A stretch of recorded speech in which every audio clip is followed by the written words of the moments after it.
It's the number one thing. It's the number one fear that people think, oh, I'm being silly. I won't get laughed at in an interview. And then it happened. The most nervous I've ever been in my life was right before and during the Oxford English interview to get into Oxford University.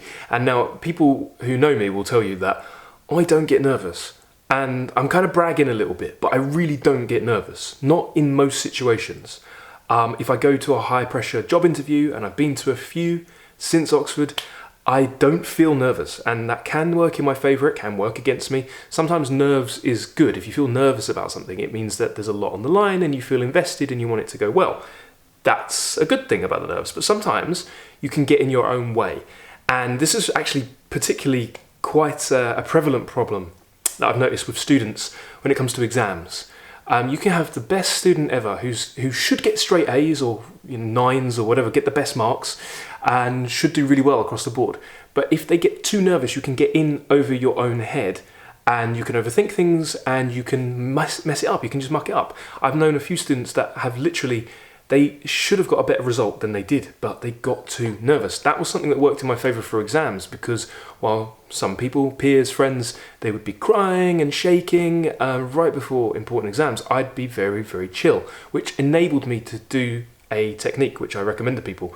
And that basically the technique is reading more, almost more than you're writing. Now this works for most exams, particularly humanities exams where you're going to digest and breathe and mull things over and ask yourself what's being said. You don't just rushing headlong and hope everything works. But anyway, I'm going to tell you a little story. This is a story of my Oxford English interview experience.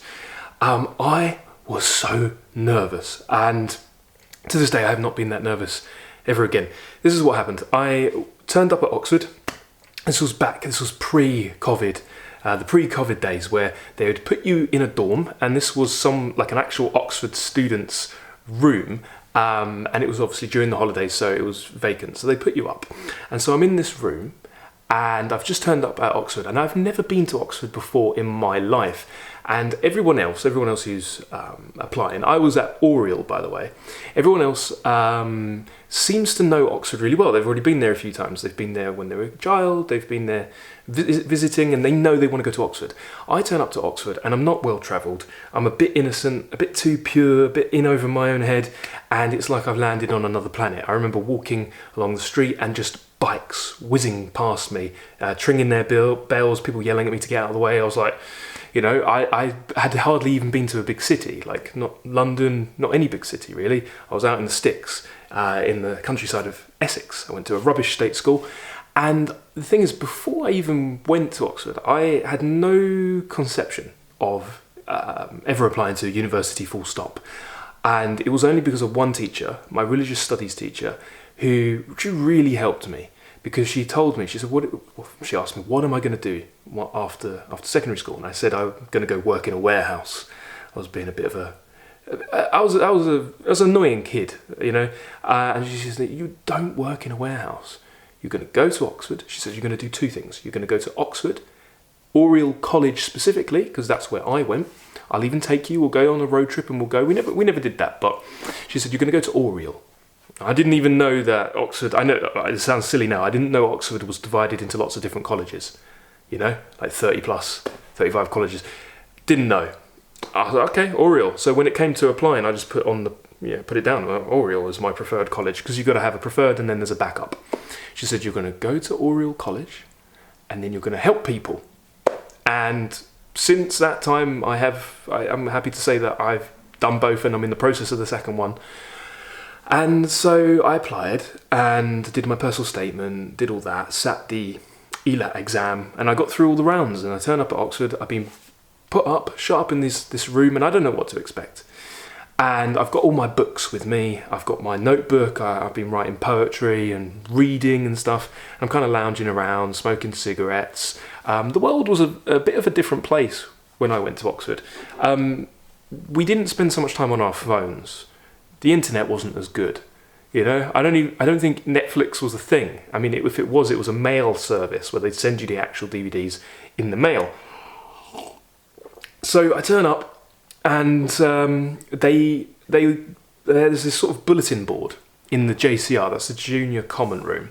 I've looked around Oriel, the different quads, pretty, very pretty. The thing I noticed about Oxford and Oriel, I'll say it now, I said it back then, I didn't get a good feeling from Oxford, and I've been back to Oxford several times. I've been a few times this year, last year. Every time I go back, I still get this feeling. It's beautiful. Oxford's absolutely beautiful. As a city, it's wonderful. And there's a lovely park, and the buildings are gorgeous, and it's very quaint, and there's some nice stuff to do. But there's a feeling of oppression in the air.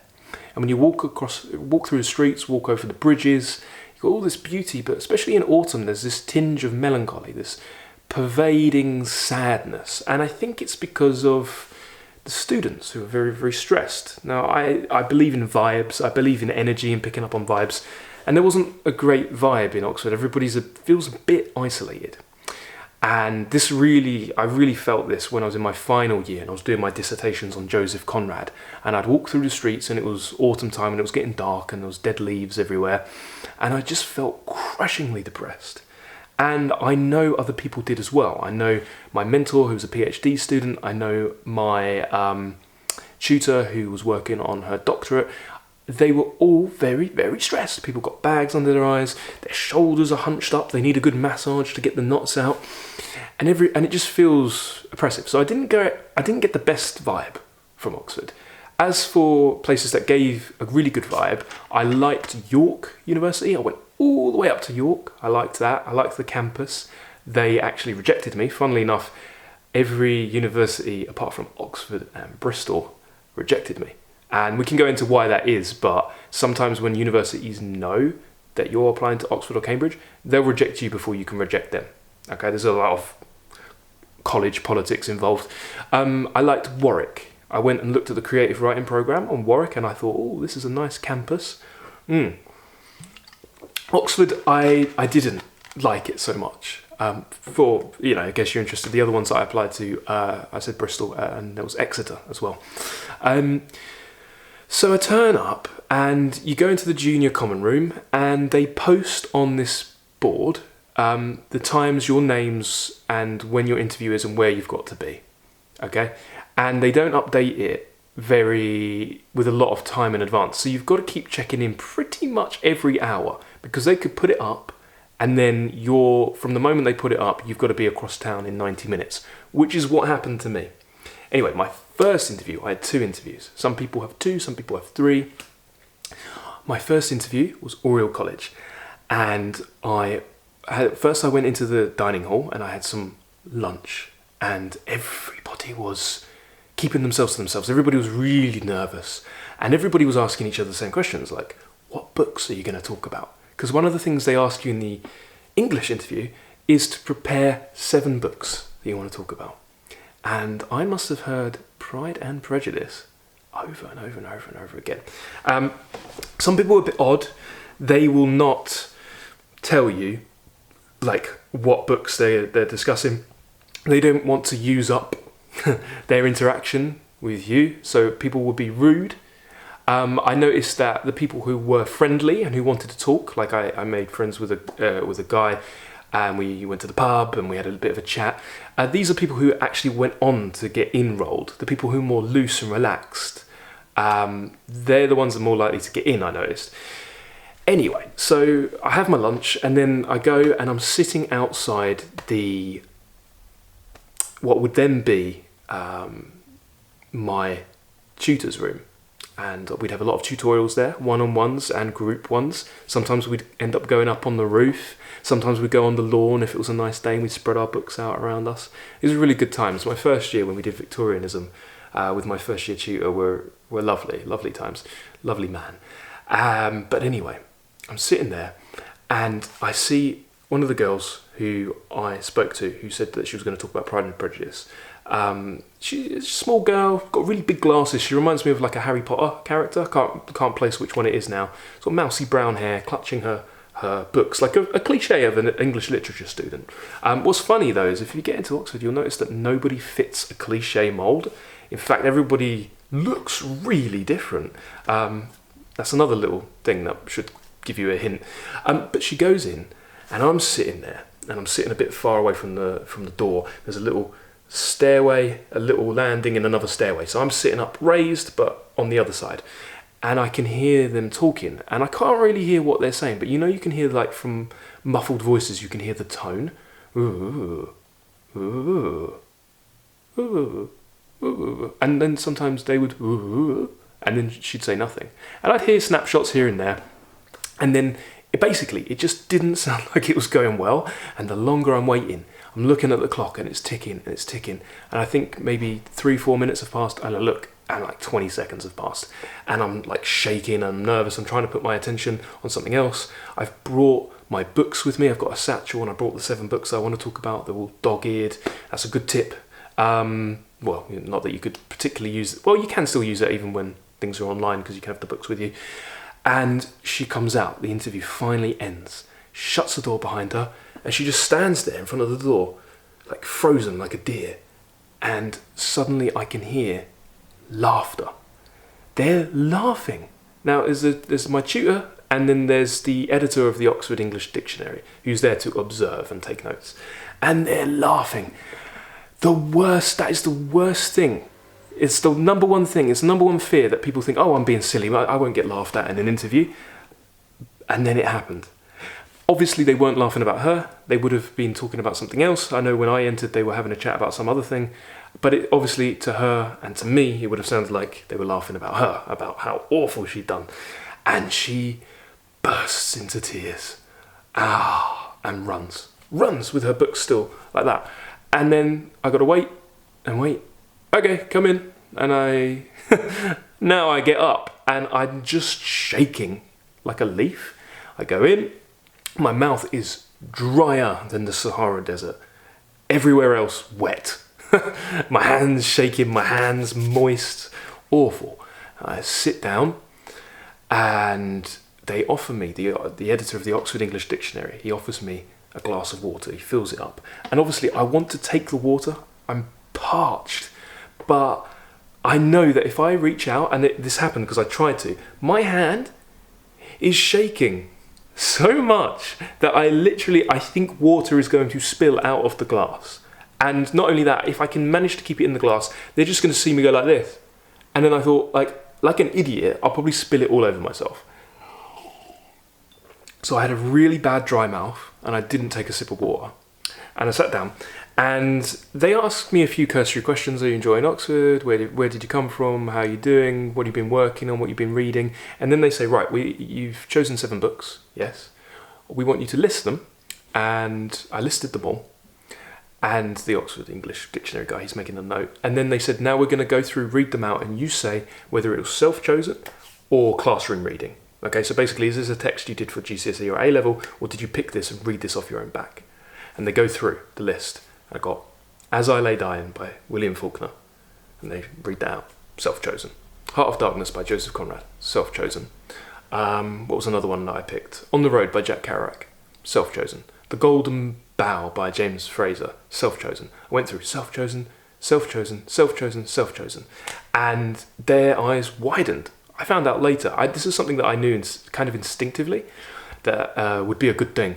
Don't pick any of the GCSE or A-level texts. Like, even if you think that you've got good stuff to say, don't pick them. Because on the off chance that you're going to say anything that has more nuance than anybody else, there's 2 things that work against you. One, these tutors are kind of bored. They've seen a lot of people that day, the day before. They're going to see a lot of people tomorrow. They see a lot of people generally. They see a lot of people year after year. So they keep getting people say Pride and Prejudice, Pride and Prejudice, Pride and Prejudice. They've heard everything about that book. And there's nothing that can help you stand out. Do you know what I mean? So they won't say, oh, do you remember that person who talked about Pride and Prejudice or Great Expectations? No, because that's everybody. Do you remember the person who talked about Nietzsche's Birth of Tragedy? It was one of mine. You stand out. So their eyes widened. And then I said, I've brought the books with me. This was a tip my father gave me. My father was endlessly supportive. He really wanted to get me in. He was kind of my best friend during this time, and he really encouraged me hard. And alongside that religion teacher and my English teacher, my dad was a huge positive influence in helping me get in. He was like, I owe him quite a lot. He was when I was feeling a bit down or like, I can't be bothered today, he would sort of be my little champion. He'd take me to plays. and we'd go to the theatre together, and we'd like watch films, read the same books, and chat about it. So he was a real help. And he said, take the books with you. Oh, really? It's heavy. Trust me, take the books with you. And when they see that you've got these dog-eared books with the underlinings, they'll see that you're passionate. And this is what Oxford wants. So I got all the books out, and again, their eyes widened. Oh. And they said, could you crack open one of those books and just pick a line at random? And I cracked open The Sun Also Rises by Ernest Hemingway. And my eyes alighted on this one phrase, which was actually like quite a famous phrase. It was something like, no one lives their life all the way up except a bullfighter. And I read that out, and the man who would go on to be my tutor, he said, well, what's interesting about that phrase? What do you like about it? Can you comment on it? And I looked at the book, and my hands are shaking, and I couldn't think of anything.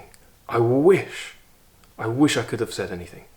But it was just a long pause, and I remember thinking of the laughter, or the girl crying, and I said, no. Can you think of anything? What do you think of it? And he said, I don't know. Yeah, and he genuinely meant it. I don't know, actually. Yeah, good point. And then they said, well, there's another book, Fraser's Golden Bough. What do you think of that? And I said, well, firstly, because again, like if someone asks you a pointed question and you're not used to debating or expressing your ideas, sometimes just little basic questions catch you off guard. So I went, oh, have you read it? And he said, yes. And I went, well, what did you think of it? He said, well, I really liked that bit about, and then he started talking about it. And I said, oh, and I liked it. And then what happened then was just alchemy. We ended up having a conversation, and it was just all natural and free-flowing. There weren't many pointed questions. There was a point where the question was a bit more pointed, and this is a question that they basically will always ask you. It's a good question. Most people don't have a good answer to it. They said, why Oxford? Now, having obviously consulted with people over the years in all subjects, lawyers, doctors, fellow English students, people who do PPE, a lot of people don't have a good answer to this. They say, well, it's Oxford. Well, it's Oxford isn't a good answer. And I kind of knew this instinctively as well. Don't ask me how. I just thought telling what was the number one university at the time in the world for my subject, telling them they're prestigious was not really good, is it? Because like they know. So I rattled off a list I had prepared and drilled this answer. So I rattled off a list. I said, well, firstly, I'm fascinated by the Bodleian Library. I love the fact that this library, by the way, I believe they filmed the Harry Potter hospital scene there. I said this library has a copy of every book ever printed in the English language, and I think that's fascinating. I'd like to spend some time there. I think that'd be a great place to research. I said the alumnus is something that really caught my opinion, and particularly I found out Oriel, they have something called the Raleigh Society, which I would then later be a part of with that tutor. The Raleigh Society by Sir Raleigh has started because it's like a poetry society. So I said that, and I said that would be really interesting. I'd be interested to look into that. And I said also the Socratic method of pedagogy or discourse, whatever I said. I said I like the fact that the tutorial system is set up where it's quite an intimate circle, and it's all about self-discovery, leading through questions, that sort of thing, rather than like rote memorization, rather than other universities that aren't quite as hands-on. And then I said, obviously, Oxford itself is beautiful. And they were impressed by this answer. Anyway, the interview went on. I left. I wasn't sure how well it went, but my heart was still going quite fast when I left. And then all day long, I had to keep looking at the board to see if I had another interview. And there wasn't. I believe there wasn't. It was either on that day or it was the second day. But then I went the second day, and all day long, I'm looking. And you're kind of prepped. You know, you need to be ready to go. So you're kind of in a state of high alert for the whole day. And so finally, I've looked at this junior common room board like 100 times, and then it gets to really late. I think it was like 8 o'clock, maybe even 9 or something. And it said you have to be across town. I think it was St. John's, the one with the turtle. They have a turtle roaming the grounds. It's a really old turtle just wandering around. Different colleges might have different animals. I know Magdalen has a deer park, which is quite beautiful. So I ran across town, smoked a cigarette before, because I smoked at that time and I had to calm my nerves. And I walk in, and a nice young lady who's obviously studying there, she walks me through to the library, and she hands me an unseen extract to read. I've got about 30 minutes, and it was about vampirism, vampires, occult, that sort of thing. There was prose and there was poetry, and I did my best. I read it through, I annotated it, and then I had to go into another room, and there was two tutors, a man and a woman, and they saw that I was wearing like tracksuit. I was looking a bit chavvy. I had my ears pierced, my hair was straightened and spiked, and I stunk of smoke. And I remember distinctly walking in and being looked at like, because I look a bit punky, obviously it's a bit different from how I look now. They looked at me like, what are you doing here? And I sat down, and I noticed behind them they had a picture of Yeats, the poet. And I said, that's Yeats, right? And then everything changed. They went, oh, yes, how did you know that? And I started talking about Yeats. I started talking about how Yeats was away with the fairies, because obviously Yeats was big into the occult, and that segued into the poetry extract that they'd given me. Maybe they'd done it deliberately, now that I think back on it. And then we talked about the poem, and this was just close textual analysis. There wasn't anything really personal about me. It was about a good half an hour of literally like the ELAT, but in the verbal version. It was like an oral ELAT exam. And that was a lot harder, and I didn't know if I'd done very well on that one. I wasn't as confident. Not that I was particularly confident on the first one. And then I left, and my Pro Plus pills had worn off. I've never taken Pro Plus again. They're caffeine pills, but I knew that at the drop of the hat, I might be tired, but I might need to wake up. So I popped some of those caffeine pills right before going in. And then I got out, and it was freezing cold, because obviously it's December time, and went back to the college room, and I remember just didn't even take my clothes off, just face planted straight down into the bed, mentally exhausted. And yeah, that was what my experience was like. Went home the next day, and then waited, and then I got the letter of acceptance, the Hogwarts letter of acceptance. I think it must have been Christmas Eve, or the day before Christmas Eve, and that made my Christmas. And I remember my family was very happy, and I was very happy, and that was my experience. Anyway, that's just my personal experience. Things are obviously going to be very different this year because everything's online. Let me know, are you doing the interview for Oxford or Cambridge? If you are, you might be interested in my interview masterclass. It's a bit of a crash course. It's a premium video course where I walk you through all the little tips and tricks and techniques. We'll talk about how you can be less anxious and less nervous, how to get control of that. We'll talk about how to expand upon your personal statement, what you should be reading, how you might set up a sort of self-study like interview prep program in the weeks leading up.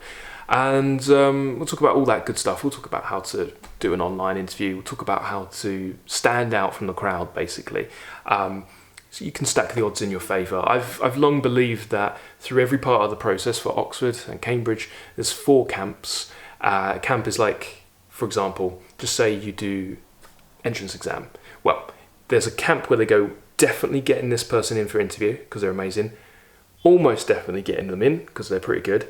Maybe we'll get them in, maybe not, and definitely not. And for every stage, I think you're placed into that camp. Now, I think obviously you can be quite natural, or you can have a natural talent or proclivity set up to do well in the interview or show that you know your subject really well and you're passionate about it. But I think you can definitely improve. So you can go from, I don't know, being really good to a sure thing. Or you can go from meh to being really good. I think you can jump up a level. So it's one of those things that can stack the odds in your favour. So check it out. There's a link below. And yeah, thank you for watching. Let me know if you get an invite.